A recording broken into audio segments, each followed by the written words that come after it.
pour le retard.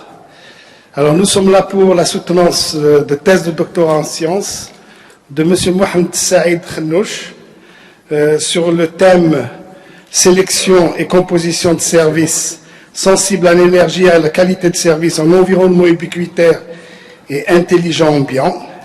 Donc cette thèse, elle est dans la filière informatique, l'option réseau et système distribué. Donc devant le jury composé du professeur Tariq Abdelkamel, Université de Béjaïa, professeur Yassine Amirat de l'Université Paris-Est, rapporteur, professeur Kelkal Moussa, co-rapporteur de l'Université de Béjaïa, et donc cette thèse sera examinée par le professeur Mohamed Ahmed Nasser de l'USTHB, Mahmoud Boufaïda de Constantine II et Abdullah Boukaram de l'Université de Béjaïa, sans oublier bien sûr notre invité, monsieur docteur Shibani Abdelghani, qui a participé à l'encadrement de cette thèse. Donc, monsieur Khenouch, vous avez 40 à 45 minutes pour exposer l'essentiel de travaux. Ensuite, on passera à la deuxième partie, qui sont les questions que le jury vous posera. Merci, Monsieur le Président. Monsieur le Président, Messieurs les membres du jury, honorable assistance, bonjour. En vue d'obtenir le diplôme de doctorat en sciences, j'ai l'honneur de vous présenter mes travaux de thèse intitulés « Sélection et composition de services sensibles à l'énergie et à la qualité du service en environnement ubiquitaire et intelligent ambiant » sous la direction des professeurs Yassine Amira et Moussa Kirkar. Cette thèse a été préparée en partie au laboratoire d'informatique médicale de l'Université de Béjaïa et le laboratoire images, signaux et systèmes intelligents de l'Université de Paris-Est. Le plan de ma présentation est décomposé en 4 parties. Dans la première partie, je présenterai le contexte et la problématique de la thèse. Dans la deuxième partie, je développerai la première contribution, en l'occurrence l'algorithme de sélection EQSA. Dans la troisième partie, je présenterai la deuxième contribution, qui est l'algorithme de composition CQCA. Enfin, dans la dernière partie, je présenterai une synthèse des contributions et des perspectives de recherche. Donc, la diversité des objets connectés utilisés dans nos activités quotidiennes ainsi que leur nombre ne cesse d'augmenter. Par exemple, l'entreprise Cisco estime à plus de 50 milliards le nombre d'objets qui seront connectés à horizon de 2020. Ces objets connectés peuvent être des smartphones, des tablettes, des capteurs ou actionneurs, des montres intelligentes ou tout autre objet connecté. Donc, toute cette panoplie d'objets vont permettre d'entrevoir la conception d'environnements qui sont saturés de dispositifs intelligents offrant des services de manière transparente à l'utilisateur pour améliorer la qualité de vie, le confort et la sécurité. Ces services sont accessibles n'importe où et à n'importe quel moment et selon et selon plusieurs modes d'interaction. Dans ce cas, on parle des environnements ubiquitaires et intelligents ambiants. Les systèmes intelligents ambiants et ubiquitaires posent un large éventail de challenges, parmi lesquels nous pouvons citer la gestion optimale des ressources, compte tenu de la limitation des dispositifs en termes de capacité énergétique. Nous avons aussi le passage à l'échelle, qui est la capacité d'un système ambiant à gérer un grand nombre d'utilisateurs ou de services, et aussi la sensibilité au contexte, qui mesure l'aptitude d'un système ambiant à fournir des services adaptés aux besoins des usagers. Dans le cadre de cette thèse, nous nous sommes focalisés sur ces 3 challenges. Bien évidemment, il existe d'autres challenges, parmi lesquels nous pouvons citer l'hétérogénéité, la dynamicité et l'incertitude, et aussi la sécurité et le respect de la vie privée des utilisateurs. Les systèmes intelligents, ambiants et ubiquitaires sont de nature orientée service. En fait, un service est une entité logicielle qui fournit un ensemble de fonctionnalités définies dans une description de service. La description de service comporte non seulement les propriétés fonctionnelles du service, mais aussi ses propriétés non fonctionnelles, telles que la qualité de service, les spécifications de l'utilisateur ou d'autres aspects, comme par exemple l'énergie consommée ou le contexte d'utilisation. Donc, selon le niveau de granularité des services, on distingue les services atomiques des services composites. Un service atomique fournit une fonctionnalité de base et elle est caractérisée par une exécution autonome. En revanche, un service composite, il offre une fonctionnalité complexe dont l'exécution nécessite d'invoquer d'autres services. Donc, lorsqu'un utilisateur requiert un besoin qui n'est pas directement disponible dans l'environnement, les services atomiques ont fait recours au processus de composition. Donc, la composition, elle vise alors la création de nouveaux services en combinant des services atomiques pour fournir de nouvelles fonctionnalités qu'aucun des services atomiques ne peut fournir individuellement. Le processus de composition commence par une requête de l'utilisateur. Dans la phase de définition, donc les besoins fonctionnels de l'utilisateur sont spécifiés sous forme d'un plan de composition abstrait. Ensuite vient la phase de découverte qui consiste pour chaque fonctionnalité du plan à rechercher dans un registre de services les services concrets pouvant l'exécuter. Le résultat de cette phase est généralement un ensemble de services candidats fournissant des fonctionnalités similaires mais qui diffèrent par leurs propriétés non fonctionnelles. La phase de sélection, quant à elle, se base sur les propriétés fonctionnelles pour sélectionner les services les plus adaptés à la composition. Enfin, nous avons la phase de déploiement et d'exécution des services et la phase du monitoring.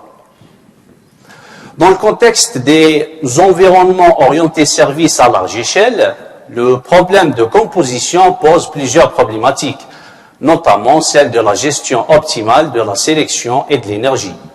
En termes de qualité de service, il y a un besoin ou bien une nécessité de prendre en compte les changements du contexte, tels que l'apparition et disparition de services, la dégradation de la qualité de service ou encore l'évolution des besoins des utilisateurs en termes de qualité de service. En termes d'énergie, les services candidats sont généralement hébergés par des dispositifs dont la capacité énergétique est limitée. Ces services peuvent devenir indisponibles en raison de l'utilisation intensive des batteries, conduisant à des services composites plus fiables sans garantie de leur terminaison.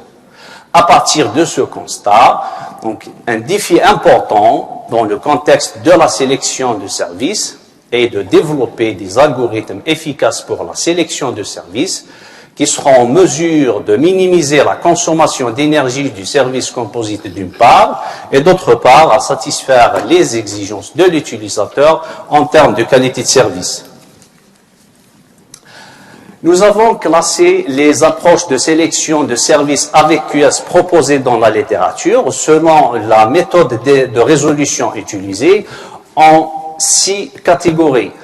Les approches basées sur la programmation linéaire en nombre entier, celles basées sur un modèle combinatoire ou un modèle de graphe, celles basées sur la décomposition des contraintes de qualité de service, celles basées sur une fonction d'utilité, celles basées sur les techniques d'apprentissage automatique et celles basées sur la dominance au sens de Pareto. Bien que la problématique de sélection de services a été largement traitée dans la littérature, il y a peu d'approches qui traitent simultanément et efficacement les problèmes d'énergie et de qualité de service. Ces approches se focalisent en termes d'application sur les domaines tels que les centres de données, le cloud computing, les bâtiments intelligents ou encore les réseaux de capteurs. Les approches de sélection proposées dans la littérature ignorent totalement la problématique de la gestion d'énergie ou considèrent l'énergie comme un attribut de qualité de service. Contrairement à ces approches, dans le cadre de nos travaux de recherche, nous nous sommes nous avons traité la dimension énergétique indépendamment des paramètres de qualité de service pour donc prendre en compte d'une part les besoins de l'utilisateur en termes de qualité et d'autre part la consommation énergétique des services. Nous passerons à présent à donc la présentation de la première contribution de la thèse.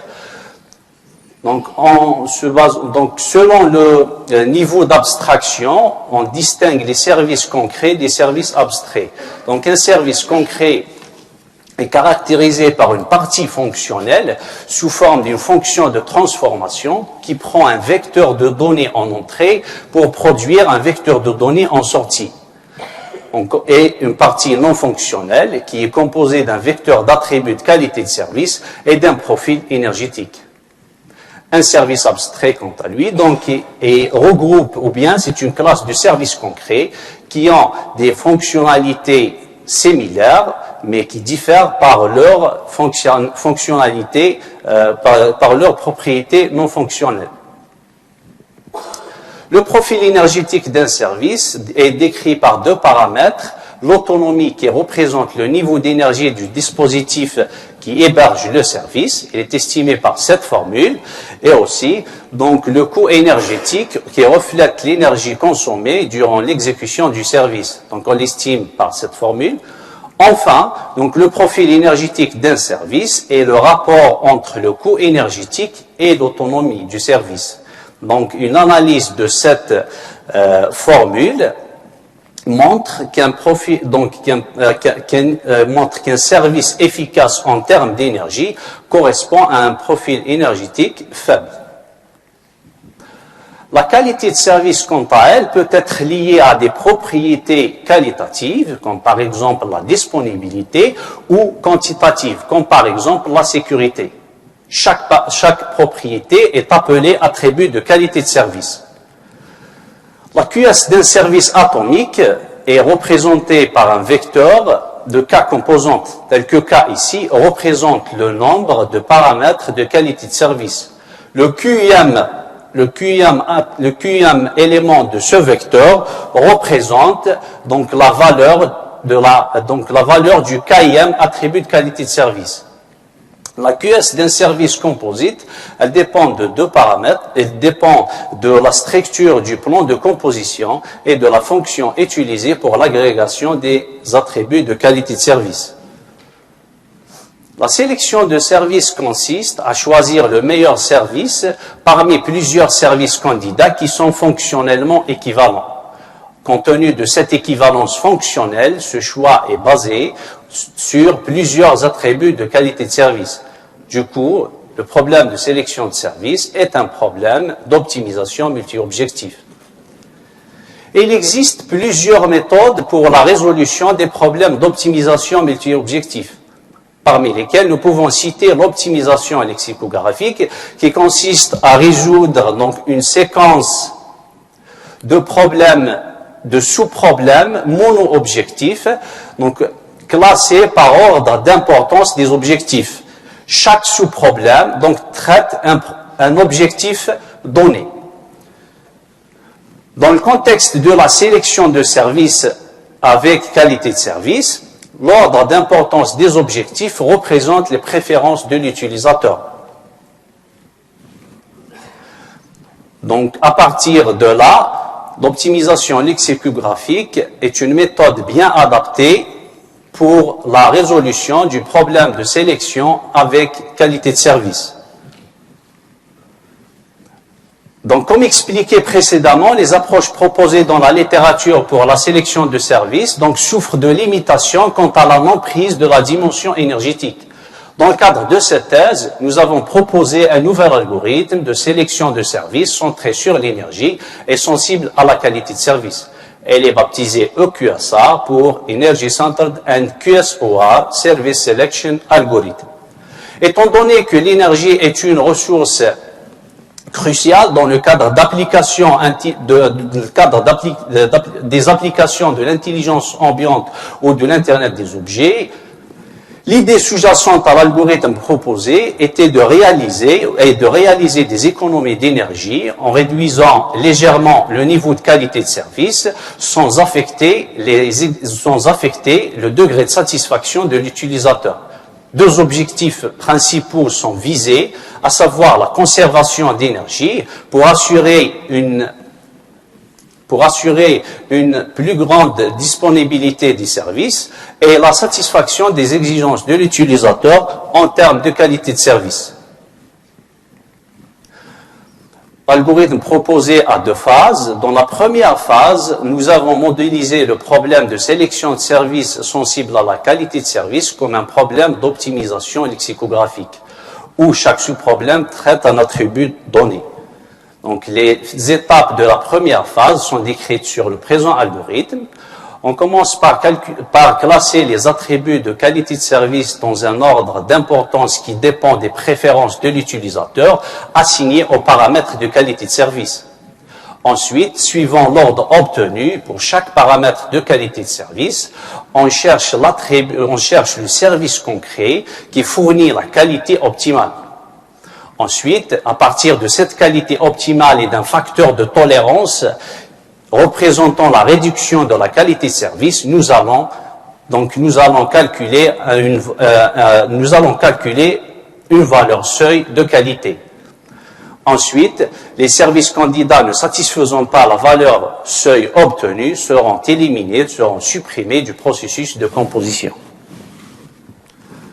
À l'issue de cette étape, nous aurons l'ensemble des services candidats offrant le niveau de QS requis pour satisfaire les besoins de l'utilisateur.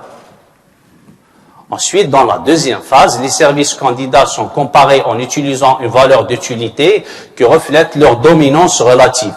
Donc, cette dominance, elle se calcule en fonction de trois paramètres qui sont le profil énergétique du service, les valeurs de ces attributs de qualité de service et aussi les préférences de l'utilisateur par rapport à chaque attribut de qualité de service. Les étapes de cette phase sont illustrées sur le présent algorithme. Pour chaque service candidat présélectionné et pour chaque attribut de qualité de service, nous allons calculer donc une dominance qui représente le nombre de services candidats dominés par le service concerné. Donc, en effet, on dit qu'un service CSJ domine un service CSI par rapport à un attribut de qualité de service. C'est la valeur de cet attribut, c'est la valeur de l'attribut de qualité de service associé à CSJ est meilleure que celle du service CSI. Donc, ensuite, nous allons calculer la dominance basée sur le profil énergétique. Cette valeur donc est égale au nombre de services qui sont dominés en termes de profil énergétique par le service concerné. À la fin, donc, on calcule la dominance relative qui est le produit de la dominance basée sur le profil énergétique et la dominance basée sur la qualité de service. Ensuite, donc, le service candidat qui maximise la valeur de dominance relative sera sélectionné pour la composition. La complexité temporelle de l'algorithme EQSA est en O de n fois m pour la première phase, tel que n représente le nombre de services abstraits qui forment le plan de composition et m le nombre de services candidats. La phase 2, quant à elle, engendre une complexité de l'ordre OM P log P, tel que P ici représente le nombre de services présélectionnés à l'issue de la phase 1. Nous avons comparé cette complexité avec la complexité des approches de sélection utilisant la dominance de Pareto. Donc, cette catégorie d'approche a une étape de filtrage qui engendre une complexité de l'ordre de O de K fois M carré. Cette complexité est nettement supérieure à celle de l'algorithme proposé, donc qui est O de n fois m pour la première phase. Donc l'algorithme EQSA réduit considérablement le temps de calcul, puisque sa complexité temporelle globale reste toujours inférieure à O de K fois M fois N carré. Donc, pour l'évaluation des performances de l'algorithme proposé, donc, les scénarios de simulation ont été conçus dans le cadre du projet européen ATUNET, où l'objectif était de montrer comment des compositions de services doivent être instanciées et exécutées en garantissant une empreinte énergétique minimale.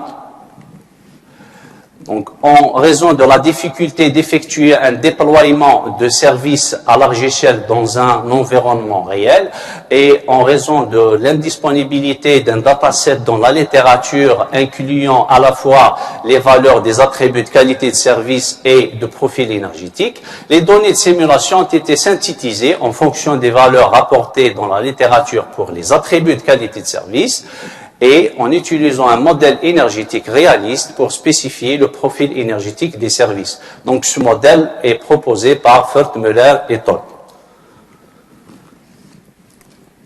Pour évaluer les performances de l'algorithme proposé dans un environnement à large échelle, nous avons considéré 3 algorithmes, qui sont l'algorithme EQSA lui-même, une variante EQSA EP qui tient compte uniquement du profil énergétique lors de la sélection, et une deuxième variante qui est EQSA-QS, qui tient compte seulement de la qualité de service lors de la sélection.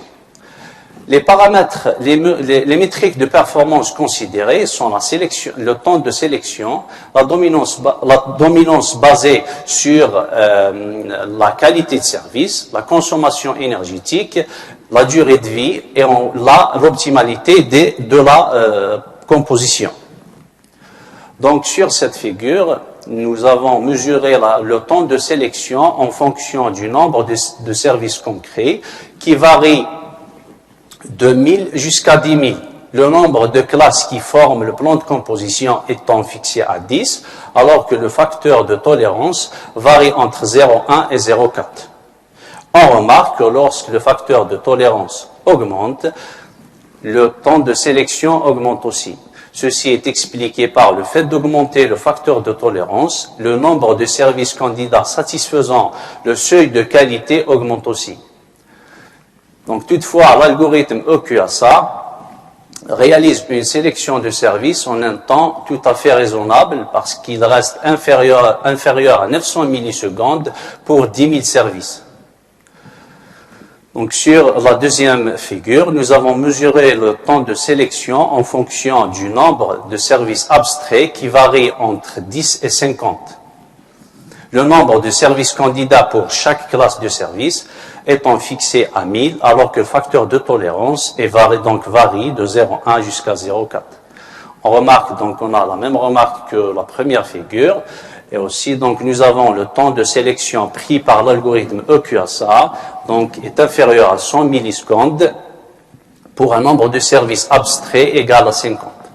Nous pouvons dire comme conclusion que le temps de sélection requis par l'algorithme EQSA reste donc raisonnable par rapport au contexte, dans le contexte des environnements orientés services à large échelle. Dans le reste d'évaluation de performance, donc nous avons considéré un plan de composition de 10 services abstraits ou bien 10 classes de services, un facteur de tolérance qui est fixé à 0,3. Donc le nombre de services candidats pour chaque classe varie de 100 jusqu'à 1000. On remarque ici, donc sur cette figure, on a mesuré on a comparé les performances des 3 algorithmes en termes de dominance basée sur la qualité de service. On remarque que la dominance basée sur la qualité de service de l'algorithme proposé est légèrement inférieure à celle de l'algorithme EQSA-QS. Donc ce dernier, il engendre une dominance basée sur la qualité de service qui est optimale. Donc un autre point important de l'algorithme proposé, c'est donc c'est que le rapport entre la dominance basée sur la qualité de service engendrée par l'algorithme proposé et celle de l'algorithme EQSAQS est stable. Donc il varie de 0,87 à 0,86. Nous pouvons dire comme conclusion que la qualité du service composite donc n'est pas influencée par la variation du nombre de services concrets. Donc ici, sur cette figure, nous avons mesuré la consommation énergétique du service composite en fonction de la variation du nombre de services concrets. Donc on remarque ici que l'algorithme proposé engendre une composition qui a une consommation énergétique proche de celle de l'algorithme EQSA-EP. Donc cet algorithme engendre une composition optimale en termes de qualité, en termes de consommation énergétique. L'algorithme EQSA donc nous permet de réduire un peu la qualité de service et consomme donc entre 36% à 67% d'énergie en moins en le comparant à EQSA-QS. Sur cette figure, nous avons mesuré donc nous avons comparé les performances des trois algorithmes en termes de durée de vie de la composition. On remarque ici que l'algorithme EQSA est légèrement moins efficace en termes de durée de vie en le comparant à l'algorithme EQSA-EP. Donc cet algorithme assure une durée de vie de la composition optimale, mais dégrade de manière significative la qualité de service. Donc l'algorithme EQSA permet d'avoir un équilibrage de charge entre les services en invoquant les services consommant le moins d'énergie, et cela permet aux services d'avoir une disponibilité plus longue. Sur cette figure, nous avons comparé donc l'optimalité des trois algorithmes.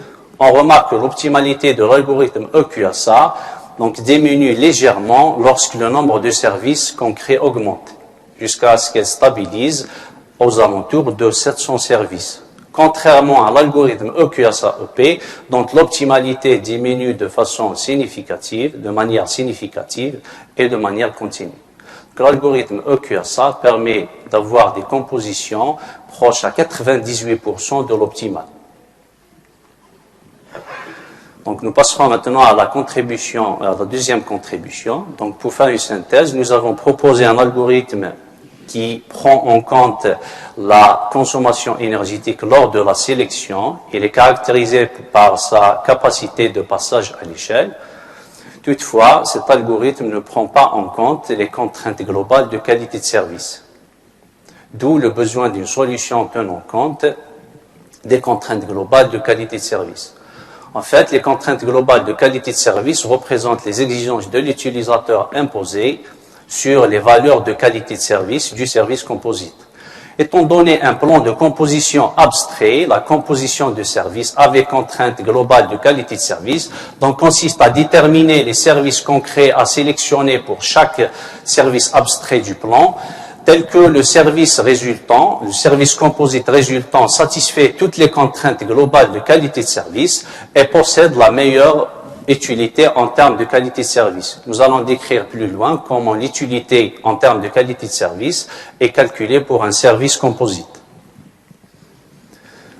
Pour résoudre le problème posé, nous avons proposé un algorithme de composition de services basé sur le partitionnement de services et qui est sensible à la qualité de service. Il est baptisé CQCA pour Clustering Based and QSOR Service Composition Algorithm. L'algorithme proposé comprend trois phases. Il s'agit d'une phase de filtrage, une phase de sélection et d'une phase d'optimisation globale. Donc, lors de la phase de filtrage, qui se base sur le partitionnement, on élimine du processus de composition les services candidats qui ont une faible valeur de qualité. Le partitionnement consiste en fait à grouper un ensemble d'objets en plusieurs sous-ensembles appelés clusters. Les membres de chaque cluster possèdent des caractéristiques semblables. Il existe plusieurs méthodes de partitionnement, parmi lesquelles nous pouvons citer la méthode K-means. Dans le cadre de cette thèse, nous avons modélisé le problème de sélection de services comme un problème de partitionnement automatique. Et nous avons résolu donc le modèle obtenu en utilisant l'algorithme Camise. En fait, donc pour chaque service abstrait du plan, de composition, les services candidats sont partitionnés en clusters selon leur valeur d'attribut de qualité de service. Donc ce partitionnement est basé sur l'utilisation de la méthode Camise. Nous aurons dans chaque cluster l'ensemble des services qui ont des valeurs de qualité de service proches, tel que chaque cluster représente un niveau de qualité de service de point de vue de la composition. Ensuite, on passe après le partitionnement donc au calcul d'une fonction d'utilité pour chaque service candidat CSJ qui représente l'importance du service pour le processus de composition. Donc cette valeur d'utilité, donc elle est basée sur le niveau de qualité auquel le service appartient, les préférences de l'utilisateur et la qualité de service du service candidat par rapport au centre de cluster. Le premier terme de cette formule met en valeur ou bien mesure l'importance du niveau de qualité auquel appartient le service candidat pour la composition. Le deuxième terme est introduit pour permettre la sélection des services ayant une qualité de service élevée. Afin de réduire le temps de sélection, et nous avons donc calculé une valeur d'utilité pour chaque service abstrait à partir des valeurs d'utilité de ces services candidats. Donc ici, le but est de considérer uniquement les services candidats qui sont prometteurs en termes de qualité de service lors de la composition. Les services ne satisfaisant pas le seuil obtenu seront éliminés de l'ensemble des services candidats. Dans la deuxième phase, l'objectif est de supprimer les services candidats ayant une faible valeur de qualité de service pour certains attributs. Le choix de ces services pour la composition peut engendrer la violation des contraintes globales de qualité et la dégradation de l'optimalité du service composite. Le problème de la sélection de services avec QS a été modélisé comme un problème d'optimisation lexicographique. Donc, cette méthode a été utilisée dans l'algorithme EQSA. Nous l'avons utilisé de la même manière dans cette partie. Donc, cette phase a un résultat qui consiste en un ensemble de services candidats offrant le niveau de QS requis pour satisfaire les contraintes globales de qualité de service. Lors de la troisième phase, qui est la phase d'optimisation globale, on détermine les compositions quasi-optimales, c'est-à-dire qui satisfont les contraintes globales de qualité de service et maximisant l'utilité globale. L'utilité globale d'un service composite, ici, donc, est la moyenne des valeurs de ses attributs de qualité de service. Cette phase est basée sur la construction d'un arbre de recherche à partir des services candidats. Lors donc de cette construction, donc les nœuds de l'arbre représentent les services candidats et l'ordre d'invocation des services abstraits est traduit par la relation père-fils entre les services candidats. Pour réduire le temps de composition, lors de la construction de cet arbre, nous avons utilisé deux heuristiques. La première heuristique se base sur la vérification de la satisfaction des contraintes globales de qualité de service au niveau de chaque service abstrait, et la seconde consiste à considérer au niveau de chaque service abstrait les services candidats suivant leur valeur d'utilité décroissante. Pour l'évaluation de performance, nous avons utilisé un dataset dans lequel les valeurs des attributs de qualité de service ont été synthétisées en fonction des valeurs rapportées dans la littérature. La comparaison a été faite avec l'algorithme ACSC, qui est proposé par Mbrouk et al. La comparaison a été faite en termes de temps d'exécution, optimalité de la solution et espace de décomposition. Nous avons utilisé la méthode Camise pour partitionner les services candidats de chaque service abstrait en trois clusters. Le cluster de QS haute, cluster de QS moyenne et cluster de QS basse. Le nombre de services concrets varie entre 30 et 120. Le nombre de classes de service est fixé à 3, le nombre de contraintes est fixé à 5 et le facteur de tolérance à 0,4.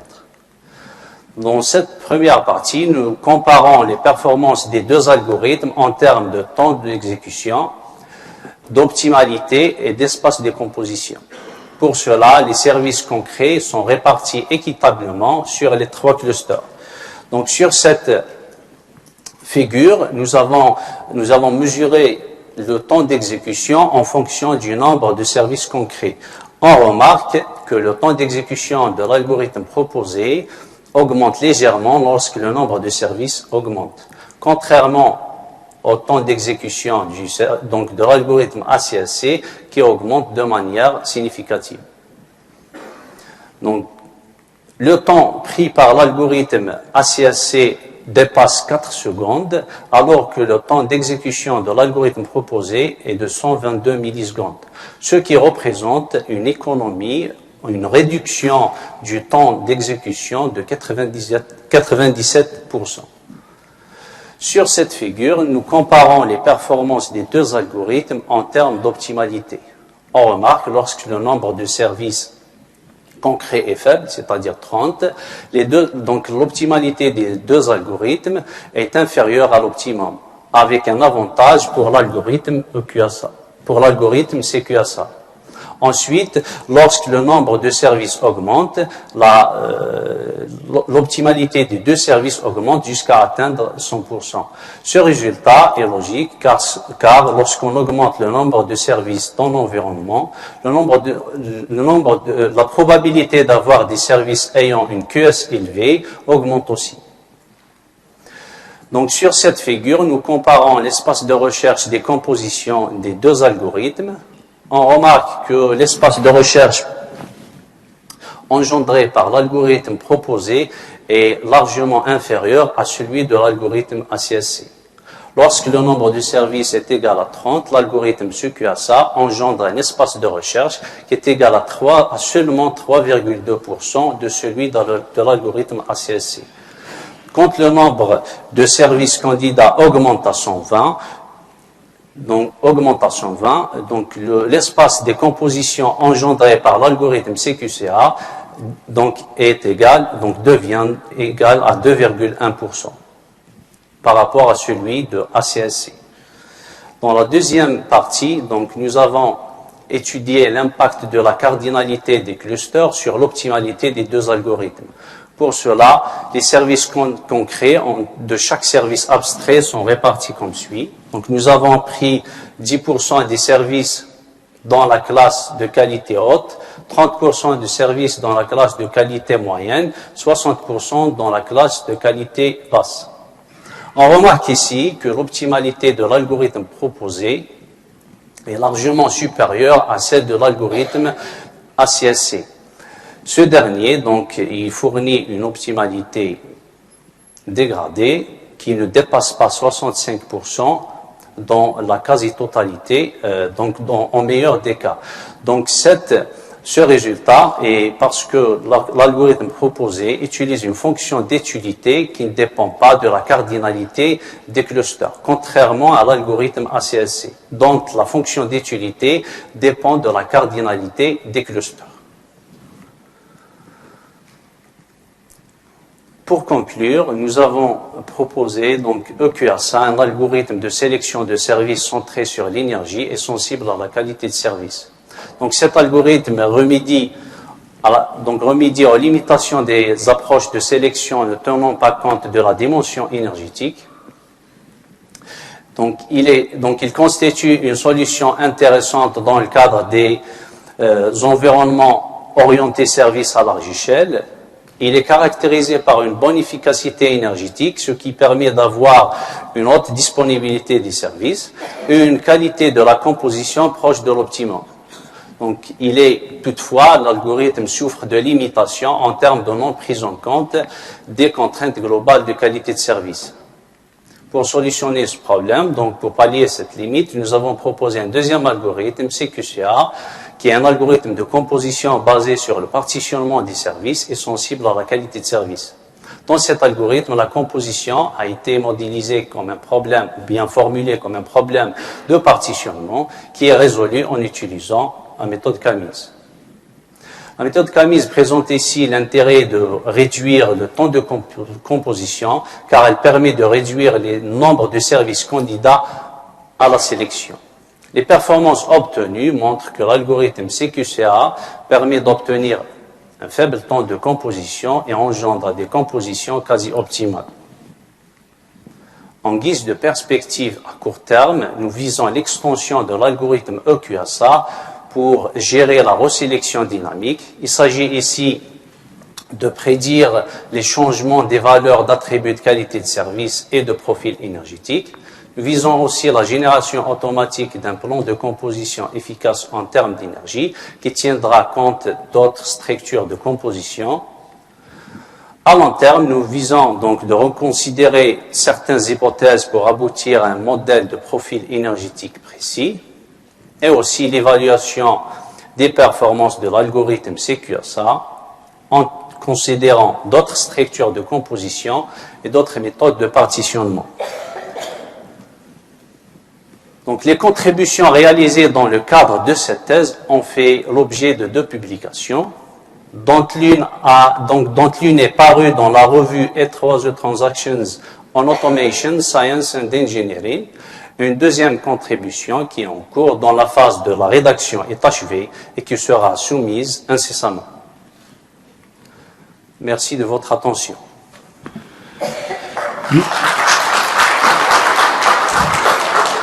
Merci.